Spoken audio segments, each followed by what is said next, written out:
Hello বন্ধুরা, আপনারা সবাই কেমন আছেন? আশা করি সকলে ভালো রয়েছেন। আজকে আমি নতুন আরেকটি ভিডিও নিয়ে এসেছি। আজকের ভিডিওতে আলোচনা করব যে আপনার আইডি কার্ড দিয়ে কতগুলো সিম উঠানো রয়েছে সেটা চেক করবেন কিভাবে। তো সেটা চেক করার জন্য অবশ্যই চলে আসবেন মোবাইলের ডায়াল প্যাডে। ডায়াল প্যাডে গিয়ে ডায়াল করবেন *1600 অন হ্যাশ অর্থাৎ 16001।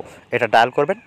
যে সিম থেকে ডায়াল করবেন অবশ্যই কিন্তু ওই সিমটা এই আইডি দিয়েই তুলতে হবে। তো আপনার আইডির সর্বশেষ নাম্বার দেবেন 4টি। আপনার আইডির যে নাম্বার রয়েছে তার সর্বশেষ 4টি নাম্বার এখানে উঠিয়ে দেবেন। দেওয়ার পর সেন্ডে ক্লিক করবেন। করার সঙ্গে সঙ্গে একটা মেসেজ চলে আসবে। এই মেসেজে কোনো টাকা কাটবে না, একদম ফ্রি। তো মেসেজ কিন্তু এখনই চলে আসবে। দেখুন চলে আসছে কিন্তু আমার মেসেজ। এখন আমি মেসেজের উপর ক্লিক করলাম। ক্লিক করার সঙ্গে সঙ্গে দেখতে পাবেন আপনার আইডি দিয়ে বা আমার আইডি দিয়ে কতগুলো সিম উঠানো রয়েছে এখানে কিন্তু দেখাচ্ছে। তো বন্ধুরা, এভাবে আপনারাও আপনাদের আইডি দিয়ে চেক করতে পারবেন কতগুলো সিম উঠানো রয়েছে আপনার আইডি দিয়ে। এভাবে আপনি কিন্তু আপনার মোবাইল থেকে নিজে নিজে চেক করতে পারবেন। যে আইডি কার্ডের শেষের 4টি ডিজিট এখানে তুলে দেবেন, সেই আইডি কার্ড দিয়ে কিন্তু যে এই সিমটা অবশ্যই উঠানো থাকতে হবে। তাছাড়া কিন্তু আপনারা এটা চেক করতে পারবেন না।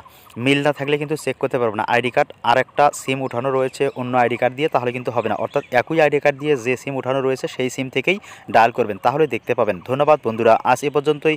পারলে আমার ভিডিওটি শেয়ার করবেন।